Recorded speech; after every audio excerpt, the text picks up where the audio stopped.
नमस्कार।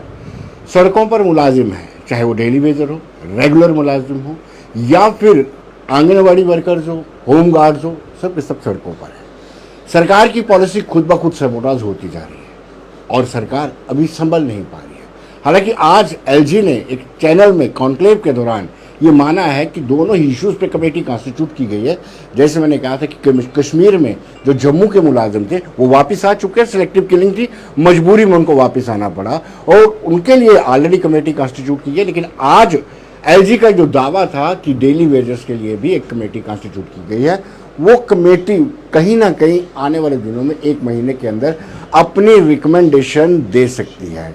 Daily wagers जो है करीब 80 दिन से सड़कों पर हैं और अगर इन एम्प्लॉइज की बात की जाए जो जम्मू से ताल्लुक़ रखते हैं और कश्मीर में काम कर रहे हैं, उनको आज 102 दिन हो गया। तो आप अंदाज़ा लगा सकते हैं कि किस तरीके से मुलाजिम सड़कों पर हैं और सरकार सुध नहीं ले रही। ये मान के चलना चाहिए, मैं शब्द इसलिए यूज़ कर रहा हूँ कि सरकार सुध नहीं ले रही है क्योंकि सरकार को बातचीत के लिए आगे आना चाहिए था, सरकार को टेबल टॉक करनी चाहिए थी, कम से कम इनका हौसला बढ़ता और इनको भी लगता कि सरकार हमारी सुध ले रही है। क्या आपको नहीं लगता है कि सरकार निगलेक्ट कर रही है 102 दिन होने के बावजूद भी? डिपकॉम ने तो आपको बुलाया हो लेकिन उसके बाद इतना सीरियसनेस नज़र नहीं आई। सर बिल्कुल, जो हमारा 100 डे हुआ प्रोटेस्ट का कंप्लीट हुआ और जो उस दिन जो हमारे साथ जिस तरीके का एडमिनिस्ट्रेशन का बिहेवियर रहा, उससे तो यही लगता है कि वो हमारे इशू को लेके सीरियस नहीं है। एक कमेटी तो कॉन्स्टिट्यूट किया, कमेटी कॉन्स्टिट्यूट की है, कमेटी में लिखा हुआ है कि आप टाइम बाउंड मैनर में काम कीजिए। वो टाइम बाउंड मैनर कहाँ दिखाई दे रहा है जी? आज 1.5 महीने से ज़्यादा का वक्त हो गया कमेटी को बने हुए जी। इस वक्त में कम से कम एक मीटिंग तो कमेटी की पब्लिक डोमेन में आती, हमें भी पता चलता कि हमारे मुद्दे पे क्या बातचीत हो रही है जी। ये काम करने के बजाय ये बहुत ही अफसोस की बात है कि एडमिनिस्ट्रेशन ने जो हमारा इतना पीसफुल प्रोटेस्ट चल रहा था उस प्रोटेस्ट को खुद सड़क पे धकेल दिया जी। उस दिन हम अपनी मर्जी से सड़क पे नहीं आए थे जी। उस दिन एडमिनिस्ट्रेशन ने खुद हमारे लिए दरवाजे बंद करके हमें सड़क पे खड़े होने के लिए मजबूर कर दिया जी। तो अब इस पे हम क्या बोल सकते हैं? अगर हम पीसफुल प्रोटेस्ट कर रहे हैं और आप हमें पीसफुल प्रोटेस्ट भी नहीं करने देंगे, आप चाहते हैं कि क्या एम्प्लॉइज सड़कों पे आ जाए जी। हम वो लोग नहीं हैं जो सड़कों पे आना पसंद करेंगे। हम अपनी बात को शांतिपूर्वक जो है वो एडमिनिस्ट्रेशन तक पहुंचा रहे हैं कि आप हमारी प्रॉब्लम को सुनिए, इसको देखिए। अगर कोई कमेटी बनी है तो उस पर काम होना चाहिए, कोई एक रिपोर्ट बननी चाहिए। आप स्टेक होल्डर्स को कमेटी कॉन्स्टिट्यूट की जाती है, बुलाया नहीं जाता। मुझे लगता है इस वक्त तक 10-12 मीटिंग्स आपकी होनी चाहिए थी। कोई पॉलिसी फार्मुलेट की जाती है अगर ट्रांसफ़र की तो कम से कम आपको विश्वास में लिया जाना चाहिए। क्या अभी भी वो तुगलकी फरमान जारी हो रहे हैं? देखिए, आज पूरा 1.5 महीना हो चुका है जब कमेटी को कॉन्स्टिट्यूट किए हुए जी। और 1.5 महीने में कम से कम मुझे आप 10 या 12 मीटिंग्स की बात कर रहे हैं, मुझे हमारी नहीं बुलाई है जी। हम स्टेक होल्डर्स हैं राइट, चूँकि स्टेक होल्डर से तो हमारा ये हक भी बनता है कि हम अपनी बात को रखें।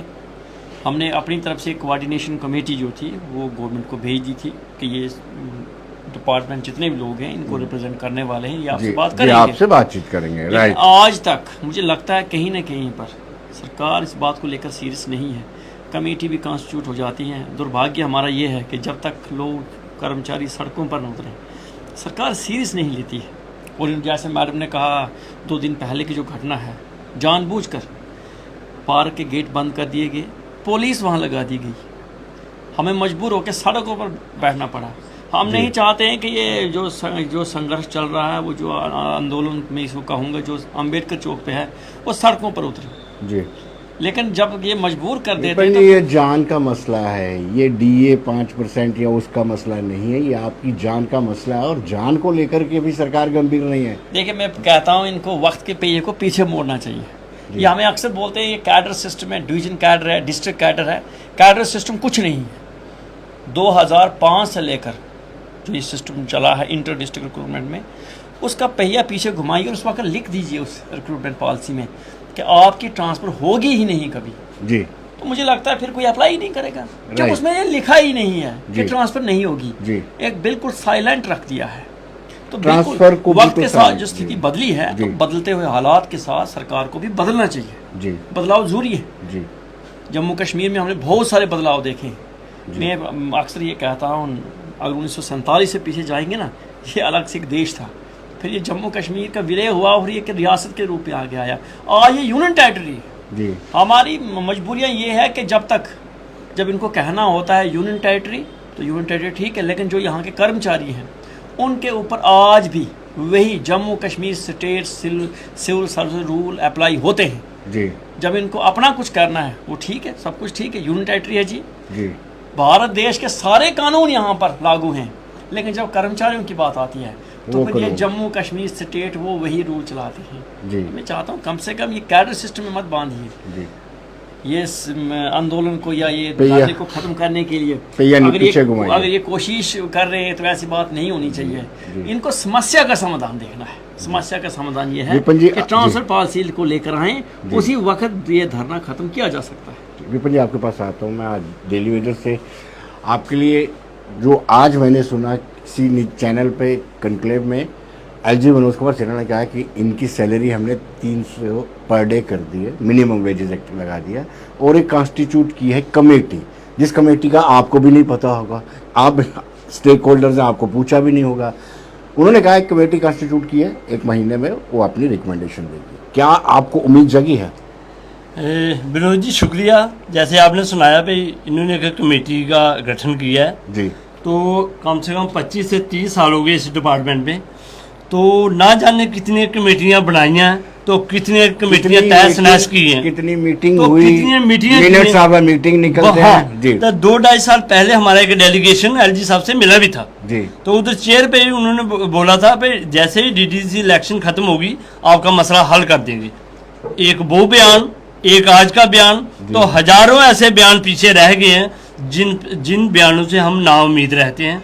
हमें कोई उम्मीद नहीं। अगर महीने की बात करते हैं एलजी साहब तो हम महीना एक अभी उसी दरी पर बैठे हुए हैं, लगातार बैठे रहेंगे जब तक वो मीटिंग का फैसला बाहर नहीं आता। हमारे हक में हुआ तो दरी छोड़ देंगे, अगर हमारे हक में नहीं हुआ तो कभी 4 महीने भी बैठना पड़ा लगातार बैठेंगे, हम उसके लिए तैयार हैं। अगर ऐसे तो खाली हाथ घर में जाना है तो क्यों ना लड़ते लड़ते जाए, तो लड़ते लड़ते मर भी जाए तो अफसोस नहीं, कम से कम हमारे बच्चे तो फख्र से कहेंगे हमारे फादर साहब हमारे पिताजी अपने हक के लिए लड़े हुए मरे हैं, ना कि कमेटी के आश्वासन पे घर की ओर चले गए हैं। ऐसा होने वाला नहीं। एलजी प्रशासन जितने भी बयानबाजी करे, जैसे 8 तारीख का कार्यक्रम आपने देखा ही होगा, थाली ताली का डिवीजन लेवल पे था, बहुत सक्सेस रहा। अगर तो एलजी प्रशासन सोया होगा तो जरूर जागेगा, तो नहीं तो मैं दूसरे साहब नाखा पत्थर सपाएंगे रगड़ो के चला हो जाए, फिर वो टाइम लिया तो उस पत्थर सपाई एक और नवा इंजैक्शन अस 22 तरीक को पहले सोचा ने फ्रंट की मेरी टीम एक नवा इंजैक्शन देगे ताकि वो पत्थर सप उठे तो साड़ी कार्रवाई करे जी बनती है साढ़े फेवर से। 80-81 दिन हो गए हैं, क्या कर्मचारियों का मनोबल टूटा है? डेली वेजर्स का कोई मोराल तो नहीं डाउन हो गया उनका? देखिए आपने विनोद जी आपका शुक्रिया बड़ा बड़ा, आपने हमारी जो 80 दिन से जो स्ट्राइक चल रही है, आप मीडिया कर्मी हैं, आप सारा चैनल्स देखते हैं, सब कुछ आपने भी कवरेज की है, आपने देखा होगा कि हमारा जो मोराल है वो बूस्ट होता जा रहा है, क्योंकि अब हम लोग ऐसी कगार पे पहुंच गए हैं कि हम पीछे नहीं जा सकते, हम पीछे नहीं हटेंगे। ये सरकार को पता चल गया है। ये जो थाली बजी थी ना उस दिन, थाली की जो गूंज है, ये मोदी नरेंद्र भाई मोदी जी ने हमें सिखाया, कोविड टाइम में। हाँ, कोविड सिखाया था, तो वही थाली शायद हमारी जो आज गवर्नर साहब के पास पहुंची है, तो थोड़ा सा उन्होंने बयान दिया है, लेकिन हम इस बयान पे यकीन नहीं रखेंगे, क्योंकि हमने पहले भी, मेरे भाई साहब ने बोला कि पहले बहुत हमने कमेटियां देखी हैं, 25 साल हो गए मुझे भी इस डिपार्टमेंट में, लेकिन हमें हम यकीन नहीं है जब तक इनकी रेगुलाइजेशन पॉलिसी हमारे हाथ में नहीं आएगी, हमारी पेंडिंग वेजेस रिलीज नहीं होगी, हमारा पीछे जाने का मतलब ही कोई नहीं है। पहले हमने पुल बंद किया, आज तक कभी हिस्ट्री में 3 घंटे पुल बंद नहीं रहा। उसके बाद हमने सेक्टेड का गिराव किया, जहां तक हम पहुंचे वहां तक आज तक कोई नहीं पहुंचा। और आने वाले टाइम में ये सरकार सोच ले, हम इससे भी आगे बढ़ने वाले हैं। ये अभी हम ये डिस्क्लोज नहीं करेंगे, इस जो हमारा अगला प्रोग्राम होगा इससे। सरकार इस तरह के दिन मनाती है, लेकिन आपकी भी जिंदगी और मौत का सवाल है, आपके परिवार भी साथ में जुड़े हुए हैं, आपके बच्चों की पढ़ाई भी सफर करनी है। सरकार क्यों सोई हुई है? ये समझ से बाहर है। 3 महीने हो गए हैं जो बच्चे हमारे थे वो स्कूलों से बाहर हैं जी। बहुत सारे हमारे ऐसे टीचर्स थे या दूसरे डिपार्टमेंट के एम्प्लॉई थे जिनके बच्चे भी कश्मीर में एडमिशन लेकर वहीं स्कूल में पढ़ते थे जी। जब कर्मचारी निकल गए तो बच्चे को निकलना पड़ा जी। तो ये बड़े अफसोस की बात मैं कहता हूँ कि अगर आपने कमेटी का गठन किया तो सोच समझ के क्या होगा। जब आपने कमेटी का गठन किया तो ये कौन सी बड़ी बात है जो कमेटी 1.5 महीने में अपनी रिपोर्ट आगे नहीं दे पाई है। देखिए आज वक्त है कि इन कर्मचारियों के अंदर एक विश्वास पैदा हो। विश्वास कब आएगा? जब सरकार सीरियसली कुछ ना कुछ करेगी इनके आगे। देखिए कमेटियां बनती हैं, बिगड़ती हैं, अब उसमें लिख दिया है टाइम बोर्ड मैनेजर। मैं टाइम बोर्ड कहता हूँ है कितना, 2 हफ्ते है, हफ्ता है, महीना है या 15 साल है? 15 साल तो लगा दिए हैं। अगर 15 साल तक ये कमेटी अपनी रिपोर्टें देगी तो फिर बहुत सारे हम जैसे लोगों को वहीं पर रिटायर होकर वापस आना है। वापस आना भी है या नहीं आना है, क्या है? दूसरी बात, जैसे मैंने कहा, जो आप बोलते हैं तुगलकी फरमान, मैं इतना कहूँगा ये एक हैरेसमेंट है। ऐसे कुछ डीडीओज़ हमारे हैं जिन्होंने पिछले 3 महीनों से एम्प्लॉइज़ की सैलरी रोक के रखी है। हेल्थ डिपार्टमेंट की खास तौर पर बात करता हूँ, और डायरेक्टर स्कीम्स को मैंने अक्सर कहा है, मैं उनको भी जानता हूँ, ठीक है अपनी तरीके से वो काम कर रहे हैं, लेकिन कम से कम उनको ये सोचना चाहिए अगर किसी मुलाजिम को अगर ज़बरदस्ती ड्यूटी पे आने के लिए बुलाते हैं, उसके साथ कुछ हो जाता है अनटवर्ड इंस्टेंट, जिम्मेवार कौन है? किसी भी हमारे कर्मचारी के बाद कश्मीर में अकोमोडेशन इस वक्त है ही नहीं, है नहीं। यहाँ से जाएंगे तो बैठेंगे कहाँ? सड़कों पे तंबू लगा के बैठना है। मैं कल भी बोल रहा था, हम जब कश्मीर जाते हैं तो वहाँ बोलते हो आप यहाँ से चले जाओ, आप नॉन लोकल। जम्मू भी आते हैं तो आप बोलते हैं आप यहाँ चौक पे बैठ के धरना नहीं दे सकते हो। तो हमें बताइए हम जाएं तो जाएं। मुझे लगता है कहीं दूसरी जगह हमें भेज दें, वहीं हम धरना भी देंगे, नौकरी भी करेंगे। कम से कम सरकार को ये नहीं सोचना चाहिए इस वक्त कि हम किस तरीके से इनके इस धरने को ख़त्म करें। उनको ये सोचना चाहिए कि जो समस्या है उसका समाधान ढूंढें, बीमारी कहाँ पे है उसका इलाज करें। लेकिन ये सरकार फोर्सफुली आपके धरने को रोकने का प्रयास कर रही है, जैसे उन्होंने पुलिस वहाँ बिठवा दी। देखिए पुलिस, जब हम सुबह, चूँकि 100 दिन हो रहे तो हम सोचा था श्रद्धांजलि का एक समारोह वहाँ करेंगे। जब सुबह देखा तो 8:30-9 बजे से ही पुलिस लगाई गई है। लेकिन हमने चूँकि देखिए धरना हम इसलिए नहीं कर रहे हैं कि हमारी ये कोई मांग, ये हमारे जीवन के ऊपर बनाई है। आज से 3 महीने पहले कहीं ना कहीं मैं अपने आप को एक सुरक्षित मानता था वहाँ पे कश्मीर में, लेकिन आज की डेट में जिस तरीके से हमने आवाज़ उठाई है, मैं अपने आप को सुरक्षित नहीं मानता हूँ। मैं ड्यूटी पे जाने को तैयार हूँ। मैं आपके माध्यम से एक बात और बता देता हूँ, बड़ी ज़रूरी बात है। बड़े बड़े अधिकारी वो हमसे बात करते हैं और ये कहा जाता हमें कि आप ड्यूटी रिज्यूम कीजिए, हम भी महाराष्ट्र से आए हैं और हम यहाँ ड्यूटी दे रहे हैं। कहाँ पर? कश्मीर में। किसी ने मुझे बोला हम भी मध्य प्रदेश से आए हैं, यहाँ ड्यूटी दे रहे हैं। मैं पूछना चाहता हूँ भाई, मैं नाम नहीं लूँगा लेकिन एक बात बता देता हूँ, एक डिविजनल कमिश्नर, एक deputy commissioner, chief secretary, commissioner secretary, उनकी नौकरी को एक डेली वेजर, एक स्कूल टीचर, एक फॉरेस्ट गार्ड के साथ कंपेयर किया जाता है। अगर वो जेड सिक्योरिटी में बैठकर नौकरी कर सकते हैं, मैं भी कहता हूँ मुझे जेड सिक्योरिटी दे दें। 3 के 3,000 कर्मचारी कल वहाँ पर जाके तमाम कर्मचारियों को, जितने लोग, मैं अपनी बात नहीं कर रहा हूँ, 3 के 3,000 कर्मचारियों को जेड सिक्योरिटी दे दे, सारे लोग कल सुबह ड्यूटी रिज्यूम करेंगे। लेकिन ये तो संभव है नहीं। फिर एक अधिकारी का, एक बड़े अधिकारी का ये कहना जेड सिक्योरिटी में बैठ कर कि हम भी यहाँ नौकरी कर रहे हैं, कैसी नौकरी कर रहे हैं? मजाक नहीं है तो और क्या? ये मजाक नहीं है। अब मैडम आपसे जानना चाहूँगा, बहुत सारे केसेस ये भी सुनने में आ रहे हैं कि जो लैंडलॉर्ड है वो अपने ही हिसाब से तंग करना शुरू कर दिया, उन्होंने आपके कमरों को चाबी लगाना शुरू कर दी है और किराए की डिमांड कर रहे हैं। कुछ लोग कह रहे हैं कि सामान उठा के ले जाओ। इस तरह की भी दिक्कतें आ रही हैं? सर इस तरह की दिक्कत तो नहीं है, लेकिन दिक्कत ये है उनके लिए कि जब हम किसी के घर में रह रहे हैं, हम उसकी जिम्मेवारी है, वो भी एक आम नागरिक हैं जो हमारी जिम्मेवारी नहीं उठा सकते हैं। ठीक है, अगर वहाँ पर हमारे साथ कोई इंसिडेंट हो जाता है, उसके लिए उन पे भी एक रह रहा है, तो वो मेरी रिस्पॉन्सिबिलिटी है। लेकिन जब हाल कैसे ले सकती हूँ, इन्हीं चीज़ों को मद्देनजर रखते हुए वो लोग अब हमें अपने घरों में नहीं रख सकते। अदरवाइज और कोई इशू नहीं है। अदरवाइज हम कहेंगे, यानी उनको ये भी लगता है कि आप नॉन लोकल या जम्मू के लोगों को यहाँ पर रख करके उनका समर्थन कर रहे हैं, उनको ऐसा डाउट होता है? उनको डाउट, देखिए सर, वो भी एक, मैंने वही बात कही, आपके साथ आम नागरिक हैं, उनकी भी जान को खतरा हो सकता है। और वहाँ पे आप देखते हैं आए दिन वहाँ पे लोकल्स पे भी इंसिडेंट हो रहे हैं। ठीक है, हमारे पास ऑप्शन है, हम अपने घर के लिए जम्मू के लिए आ जाएंगे, उनके पास ऐसा कोई ऑप्शन नहीं है। वो कश्मीर के लोकल हैं, वो कश्मीर में ही रहेंगे। तो यही एक रीज़न है कि जो वहाँ के हालात हैं, वही हालात उन्हीं हालात जो हमें फोर्स किया यहाँ पे आने के लिए, वही हालात उनको फोर्स कर रहे हैं कि हम वहाँ पे नहीं रह सकते हैं, उनके घरों में अब नहीं रह सकते हैं। यही एक रीज़न है। बाकी मैं आपके माध्यम से एक बात पूरी करना चाहूँगी कि जो अधिकारी ये कहते हैं कि हम महाराष्ट्र से आके यहाँ पे ड्यूटी कर रहे हैं जेड सिक्योरिटी में, वो सबके सब आई है, ठीक है ना। अब उनका भी बोल सकते हैं कि आप महाराष्ट्र से आए हैं, आप महाराष्ट्र में 2 साल बाद वापस भी चले जाओगे, आपके लिए रास्ता खुला है, हमारे लिए वही रास्ता बंद है, वही रास्ता खोलने के लिए हम यहाँ बैठे हैं। अगर हमारे लिए भी रास्ता खुला होता ना, अगर मुझे भी पता होगा कि मैं 2 साल के बाद जम्मू वापस आ सकती हूँ, तो मैं बिना जेड सिक्योरिटी के वहाँ पे ड्यूटी देती। जी, आपकी वापसी का कोई प्रावधान ही नहीं है ही नहीं, जब हमारे प्रावधान ही जी, नहीं है तो हम जी। कितनी देर अपना घर छोड़ के वहाँ बैठे। दर्शकों को एक मरतबा फिर बता दें कि ये वो रिजर्व कैटेगरी के एम्प्लॉयज़ हैं जो जम्मू से कश्मीर गए थे नौकरी करने के लिए, लेकिन वो क्लास साइलेंट थी जिस क्लास में इनके तबादले का कोई जिक्र होना चाहिए था, चाहे 6 साल होता, 8 साल होता, 5 साल होता, लेकिन वो क्लास बिल्कुल साइलेंट थी। अब जब सिलेक्टिव किलिंग हुई, इनके सहयोगियों को इन्होंने अपनी नज़र के सामने मरते हुए देखा, करीब से बात पूछ करके, नाम पूछ करके जब पॉइंट ब्लैंक से गोली चलाई जाती है और साथ का व्यक्ति सामने लथपथ खून से पड़ा पाया जाता है, कोई भी आत्मा होगी वो झिलौट जाती है। और शायद ऐसा ही इनके सामने इन्होंने बहुत सारे अपने करीबियों को खोया है और यही कारण है कि ये वापस आए।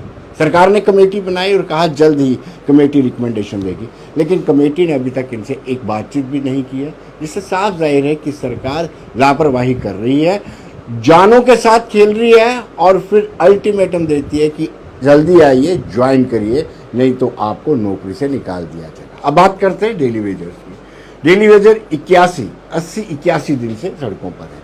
आज शाह सिंह जी, आपको समर्थन मिला है, शायद एक प्रेस कॉन्फ्रेंस की है रेगुलर मुलाजिमों ने, वो रेगुलर मुलाजिम जो हमेशा ही आपके कंधे पर बंदूक चलाते थे। मैं इसका गवाह हूं क्योंकि आपने लंबी लंबी स्ट्राइकें की, वो कमान करते थे, जब टेबल पर बैठते थे तो अपनी विनोद जी ऐसा है तो सिर्फ डेली वेजर के इशू के लिए हुई तो उसको हम अपना समर्थन मानेंगे, ये हमारे समर्थन में हुई। जी। अगर अपनी उन्होंने फिर अगर बातें DPC, रखी जी। डीपीसी या अदर कोई रखी है फैसिलिटी, तो इसका मतलब उनकी अपनी वो अपने लिए ही ये प्रेस कॉन्फ्रेंस करें, अपने लिए करें। तो न्यूट्रल और सीधी सी बात है, ये 80% के 90% के करीब डेली वेजर ही डिपार्टमेंट में काम चला रहे हैं, बैकबोन है डेली वेजर। ये तो मान के परमानेंट चलो। स्टाफ जो 8-6 घंटे के लिए ड्यूटी देता था, आज वो बेचारा 24 घंटे भी ड्यूटी दे रहा है। मगर पता नहीं क्यों, किस वजह से वो इस बात पे नहीं खड़ा हो रहा पे हमारी ड्यूटी 6 घंटे तो हमने 6 ही करनी है, बाकी गवर्नमेंट के ऊपर है इनको परमानेंट करना है या नहीं करना। तो मेरा उसी बात पे यही है, अगर हमारे लिए ये बात है तो हमारी 3 डिमांडें हैं, उनके मैनिफेस्टो में अगर तीनों की तीनों डिमांडें हैं तो इसका मतलब वो हमारा समर्थन कर रहे हैं, तो हम उनका थैंक्स भी करेंगे। आप किस एसआरओ को प्रेफर करते हैं? मैं बार बार इसका जिक्र करता हूँ, 520 या 64, कौन सा एसआरओ आपके हित में है? बिल्कुल SRO 64 हमारे हित में है, जैसे हमने सारा जो का शुरू सारा- में बना था। जो शुरू में जी, बना था, जी। क्योंकि उसमें और भी एक आधी फैसिलिटी पेंशन वगैरह का प्रावधान प्रावधान, जी। है। तो हम लोगों ने तो 2-2, 4-4, 5-5 साल हमारा टाइम रह गया है। अगर परमानेंट आज होते भी हैं तो 5 साल तक मिलेगा क्या, लेंगे क्या, होगा क्या? तो इसीलिए हम पहली तवज्जो SRO 64 को देते हैं। तो उसके बाद गवर्नमेंट पे है, गवर्नमेंट क्या करती है, मगर हमारा यही आपके माध्यम से सभी डेली वेजर को है कि वो अपनी हिम्मत हारे ना, अपने बलबूते पे अपना मनोबल फिट रखें, कायम रखें। जैसे हमारे कार्यक्रम 2, 3, 4 जम्मू में बड़े बड़े हो गए हैं, एक 22 तारीख से पहले भी मेरा फ्रंट एक बैठ के डिसाइड करेगा, एक कार्यक्रम फिर तैयार होगा तो उसकी डेट और टाइम होगी। मगर 22 तारीख को हमने रखा है पूरे जम्मू प्रामिस का जितना भी डेली वेजर है 22,000 का 22,000 वो जम्मू की सड़कों पे उतरेगा, एक बार फिर अपना शक्ति प्रदर्शन करेगा। रेगुलराइजेशन पॉलिसी के बिना वापस नहीं जा सकता। जैसे हमारा पहला स्लोगन है, अभी नहीं तो कभी नहीं, पॉलिसी नहीं तो घर वापसी नहीं। क्या आपको लगता है कि जो 8 तारीख को ताली थाली उसका प्रभाव कुछ पड़ा है, जो आज स्टेटमेंट आया है एलजी का? देखिए, ताली और थाली मैंने पहले भी बोला है कि ये हमने प्रधानमंत्री जी से ये फार्मूला सीखा था, तो वही फार्मूला हमने जम्मू कश्मीर में अपनाया और हमारे सभी डिस्ट्रिक्ट्स में, यहाँ नहीं, सांबा में, किश्तवाड़ में, डोडा में, सभी जगह पे वहाँ पे थाली और ताली। और मुझे ऐसा लगा कि ये गूंज जो है थोड़ी सरकार तक ये पहुँची है। तो आज 2 साल के बाद जो पहला एग्रीमेंट हमारे साथ, जो बातचीत जो गवर्नर साहब के साथ हुई थी, आज 2 साल के बाद थाली के बाद इनके ये थोड़े कान खुले हैं। जो यहाँ पे ब्यूरोक्रेट्स बैठे हुए हैं जो बाहर से आके, अब उनको पता चला है कि नहीं, ये लोग पीछे हटने वाले नहीं हैं, इनके बारे में कुछ बयान देंगे। मैंने पहले भी बोला था, हम बयान पे इनके नहीं जाएंगे जब तक हमारा मसला हल नहीं होगा। हमारी लड़ाई जारी रहेगी, हम वहाँ से उठने वाले नहीं हैं। हमारी वहाँ पे रैलीज भी होंगी। हम अभी थालियां बजाएंगे, क्या पता हम ढोल नगाड़े और पता नहीं क्या क्या करने वाले हैं। ये गवर्नमेंट आज जाग जाए तो मैं कहता हूं ऊपर वाला भगवान इनको कोई ऐसी शक्ति दे। आज डेली वेजर देखो सड़कों के ऊपर मर रहा है, उनके बच्चे बेटी बढ़ाओ बेटी बचाओ, ये प्रधानमंत्री जी का नारा है। आज 9,000 में बताइए मैं अपनी बेटी को कैसे पढ़ाऊंगा, मैं अपने परिवार को कैसे चलाऊंगा। हमारे माता पिताजी, मेरे पिताजी बीजेपी के प्रदेश अध्यक्ष तो कहते हैं कि मैं चला लूंगा, 9,000 में मेरा खर्चा चल जाता है। देखिए भाई, वो बड़े बड़ी गाड़ियों में घूमने वाले हैं, उनको तो सेंटर देता है पैसा। सेंटर से उनके मोबाइल तक के जो उनका खर्चा है वो सेंटर उठा रहा है, और उनकी गाड़ियों का खर्चा और उनकी सिक्योरिटियों का खर्चा, और वो साथ में कुछ लोग बीच में वो कहते हैं कि हम फक्कड़ हैं जी। जिनका परिवार है, अगर ये आप लोगों ने शादी नहीं की है, हम शादीशुदा हैं, आप मुझे बताइए 9,000 रुपए में अपना परिवार चला के, अगर अकेला आदमी है आज भी 9,000 रुपए में नहीं चला सकता है। आज से जो 3 साल कोरोना टाइम से पहले जो 100 रुपए का तेल जो हम सरसों का तेल यूज करते थे, आज वो 200 रुपए लीटर है। महंगाई कहां से कहां डबल से कहां पहुंच गई। आज 225 रुपए के ऊपर और 75 रुपए बढ़ा के हमें लॉलीपॉप दिया। हम ये लॉलीपॉप नहीं लेंगे। हमारी ये जो जद्दोजहद है आखिर तक चलती रहेगी जब तक हमारी रेगुलेशन पॉलिसी। हमने 20-22 साल लोगों को पानी पिलाया है और हमने लोगों से बददुआ नहीं ली है। जो पानी पिलाता है, जो किसी की रोजी रोटी जो देता है, उसको लोग दुआ देते हैं। तो लेकिन ये लोग जो बाहर से आए हुए हैं, जहां तो ये हमारे साथ हमारा फैसला करेंगे, नहीं तो आने वाले टाइम में जहां तो इनको यहां से जाना पड़ेगा, तो यहां हम पीछे हटने वाले नहीं है जी। दर्शकों आपको बताते चले, डेली वेजेस की कहानी बताते चले। डेली वेजेस को SRO 64 के तहत लगाया गया था। नॉमिनल सी सैलरी दी जाती थी और ये सैलरी साल भर नहीं भी दी जाती थी। 1 साल में हो सकता है 1 महीने में ही सैलरी दी जाती है। SRO 64 कहता था कि 7 साल के बाद इनको रेगुलराइज कर दिया जाएगा। लगातार काम करते रहे, इनको भी 20-22 साल हो गए, लेकिन अभी तक रेगुलराइज करने को लेकर के कोई पुख्ता कॉम्प्रिहेंसिव पॉलिसी नहीं बनाई। आज ये 81 दिनों से बैठे हुए हैं। इनकी थोड़ी बैकग्राउंड बता दूं, मैं बार बार बताता हूँ इनकी बैकग्राउंड, और आप भी सुन लीजिए। ये जब नए भर्ती हुए थे, जब पहले 7 साल कंप्लीट हुए जिन लोगों के, तब इनके रेगुलर मुलाजिम, जो पक्के मुलाजिम जिनको हम कहते हैं, पक्के मुलाजिमों ने इनको रेगुलराइज कराने के आंदोलन शुरू किया। आंदोलन जब शुरू होता था, प्रोटेस्ट होते थे, तो टेबल टॉक होती थी। टेबल टॉक पर जब बैठे जाते थे, इनका एक व्यक्तित्व होता था, 5 उनके व्यक्ति होते थे, 3 गवर्नमेंट के ऑफिशियल्स होते थे। जाता था डेली वेजर्स को पक्का करो, डेली वेजर्स को पक्का करो। लेकिन जब टेबल टॉक होती थी तो कहते थे हमारी डीपीसी नहीं हुई। कुछ लोग लीडर्स कहते थे मेरी ट्रांसफर इस जगह है, मेरी इधर लगा दो, मेरे जो वर्कर्स हैं उनको फलां जगह ट्रांसफर कर दो। लेकिन इनकी सुनवाई नहीं। अब इन्होंने डिसाइड किया है कि अपने दम पर ये लड़ाई लड़ेंगे, और कोई किसी को प्रेसिडेंट नहीं बनाया है। हर एक व्यक्ति इस ऑर्गेनाइजेशन में प्रेसिडेंट है, और इस दम से संघर्ष कर रहे, प्लानिंग के साथ सुनियोजित तरीके से। नंबर 1 टीम होगी एक, उसके पीछे भी ऐसे क्लास बना करके ये काम कर रहे हैं। मुझे लगता है कि ये संघर्ष तब तक। आपसे कहूंगा कि इनके बारे में क्या रहे हैं। जो हमारे मुलाजिम कश्मीर में गए थे, सिलेक्टिव किलिंग होगी, अब वापस आ गए। इनके जो सैलरी देते हैं वो उनको धमकियां दे रहे हैं कि अब वापस आ जाएगी। विनोद जी, बड़े अफसोस की बात है जी, जो ये सिलेक्टिव किलिंग वाला मसला है जी। मैं तो पहले उन्हीं को कैटेगरी में खड़े करूँगा।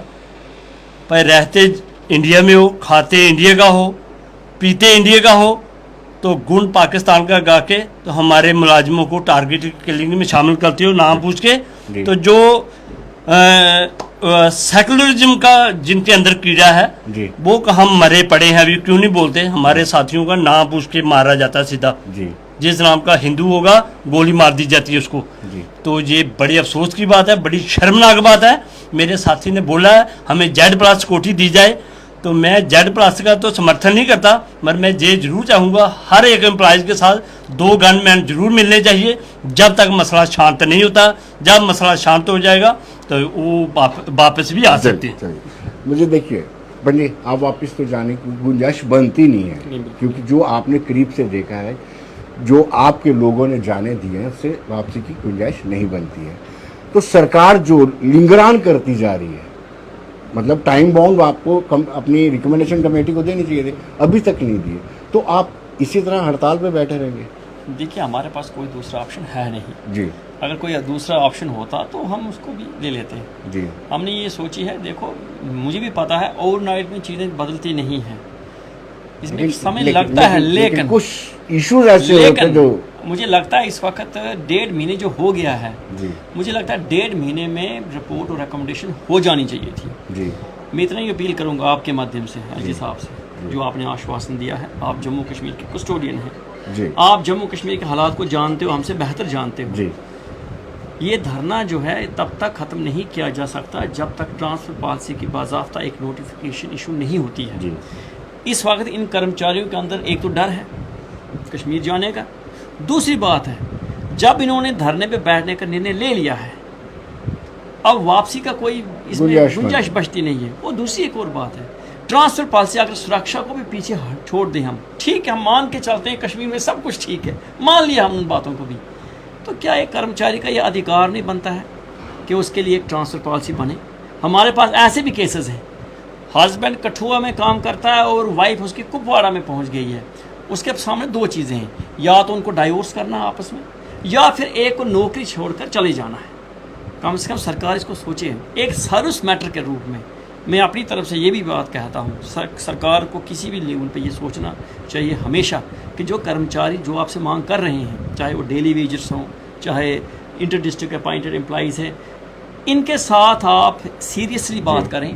बात करने के बाद ही समाधान निकलेगा। जब आप टेबल पे बैठेंगे वहाँ से कुछ ना कुछ निकलता है। हम मानते हैं कि सड़कों पर समस्याएं का समाधान नहीं होता है, वो टेबल पर ही होता है, लेकिन जब टेबल पर आप उनको बुलाएंगे ही नहीं तो फिर इनको सड़कों पर उतरने के अलावा इनके पास ऑप्शन बचता नहीं है कुछ। मैं चाहता हूँ कि सीरियसली हम सारे लोग जो हैं, हम सरकार का हिस्सा है, हम प्रशासन का हिस्सा है, लेकिन जो हमारी तकलीफ है, जो हमारे अंदर की जो पीड़ाएं हैं, इनको कौन समझेगा? प्रशासन को ही समझना पड़ेगा। अगर वो हमें अपना अंग मानते हैं कि हम उनका हिस्सा है, तो अगर उनके किसी अंग में कोई दर्द, कोई पीड़ा हो रही है, तो उसका इलाज और समाधान भी प्रशासन को ही करना होगा। आप क्या अपील करेंगे? सर, हमारी यही अपील है कि हमें 100 दिन से भी ज़्यादा का वक्त हो गया है अपना प्रोटेस्ट करते हुए, ठीक है? और जो कमेटी आपने बनाई थी, उस कमेटी को अब एक ट्रांसफ़र पॉलिसी को लेके आगे आना चाहिए, क्योंकि हम यहाँ पर अकेले सफ़र नहीं कर रहे। हमारे बच्चे पिछले 100 दिनों से घर में बैठे हैं, कोई एजुकेशन नहीं है उनके लिए। हम खुद वहाँ पे 100 दिन से धूप में सड़ रहे हैं, बारिश हमने झेली, और हमने जो मौसम बर्दाश्त किया है ना वहाँ का, आज कोई हमें बैठ के बताए 100 दिन धूप में, क्योंकि हमारे पास ह्यूमिडिटी बड़ी ज़्यादा है, बहुत ज़्यादा है। मौसम आप देखिए किस तरीके, कोई बैठ सकता है, लेकिन हम वहाँ बैठे हैं, हमारे बच्चे वहाँ पे बैठे हैं। जिन बच्चों को स्कूल में होना चाहिए, जिन टीचर्स को स्कूल में होना चाहिए, वो सड़कों पे कब तक बैठे रहेंगे? कब तक आप उनको बिठा के रखोगे? अगर कोई कमेटी बनी है, आप एक सिविलाइज सोसाइटी में हम लोग रहते हैं, उसको उस चीज़ को आप मानिए, उस चीज़ को काम को लेके आगे आइए। आप इस तरीके का कहते हैं ना, वो डबल स्टैंडर्ड मत रखिए हमारे साथ। हम भी पढ़े लिखे लोग हैं, आप भी पढ़े लिखे लोग हो, हमें भी पता है जो कमेटी बनाई गई है वो किस पर्पस के लिए बनाई गई, और आपको भी क्लियर है कि जो कमेटी बनी है वो किन लोगों को फुलफिल कीजिए। ट्रांसफ़र पॉलिसी को लेके आइए, ताकि जो गलतियां पहले हो चुकी हैं उनको ठीक किया जा सके, और हमें भी लगे कि हम भी यहाँ का एक हिस्सा हैं, क्योंकि हम जम्मू के रहने वाले हैं। हम ये बता दें सबको, क्योंकि अब हमें अपनी आइडेंटिटी को प्रूव करने के लिए हमें लिखना पड़ा all Jammu west reserve category employees, क्योंकि 15 सालों में हमारी आइडेंटिटी जो थी वो ख़त्म हो गई थी। हमारा गवर्नमेंट डिपार्टमेंट्स में हमारा कोई नाम निशान नहीं है कि है कौन लोग हैं, कहाँ से आए हैं। यहाँ वाले लोग भी हमें पहचानते हैं, हाँ जी कश्मीर में रहते हैं, कश्मीर वाले कहते हैं कि ये बाहर के हैं। तो हमारी आइडेंटिटी को बचाइए। हमारे आपने जो एक दिया है, एक स्लोगन दिया है, बेटी बचाओ बेटी पढ़ाओ, तो बेटियों को बचाओ भी और उनको पढ़ने का हक भी दो, क्योंकि वो बेटियां 100 दिन से घर में बैठी हुई हैं। चलो, मैं आपसे चाहूँगा कि आप क्या अपील करना चाहेंगे? एलजी साहब से स्पष्ट और साफ अपील है, हम लोगों ने इस डिपार्टमेंट को चलाया है, हमारा जो हक बनता है वो हमें दिया जाए, ताकि हम भी अपने अपने घरों में अपने अपने काम पे आराम से जा सकें। तो अगर एलजी साहब सिर्फ आश्वासन के नाम पे हमें उठाना चाहते हैं तो वो होने वाला नहीं है। इस बहम को दिमाग से निकाल दें। एलजी प्रशासन के लिए स्पष्ट संदेश, जे डेली वेजर तब तक अपनी जंग जारी रखेगा जब तक हमें इंसाफ नहीं मिलता। जी, आपका? हमारा भी यही है कि एलजी साहब, अब तो वक्त आ गया है, क्योंकि हमारे जम्मू कश्मीर के हालात को देखते हुए अब तो सुनने में आ रहा है कि इलेक्शन भी आने वाली है। ये मत सोचिए कि ये कोई चीफ मिनिस्टर आएगा तो हमारा कैबिनेट में ऑर्डर करेगा, ये आप ही कर सकते हैं। आपके हाथ में इतनी पावर है। अगर आप इतने SRO चेंज कर रहे हो जम्मू कश्मीर की आपने धाराएं हटा दी, तो एक छोटा सा मसला जो है इसको भी हल कर दीजिए, तो आपको पूरी उम्र हमारे जो मुलाजिम हैं आपकी जय जयकार करेंगे। जी, तो दर्शकों आपने देखा इनका दुख दर्द, एक तो जो reserve category Kashmir based employees हैं और दूसरे डेली वेजेस, इन दोनों को आपने दुख दर्द देगा। मैं चाहता हूँ कि कार्यक्रम के माध्यम से LG प्रशासन भी इनको गंभीरता से ले, इनके दुख को अपना दुख समझे और निवारण की व्यवस्था करे। धन्यवाद।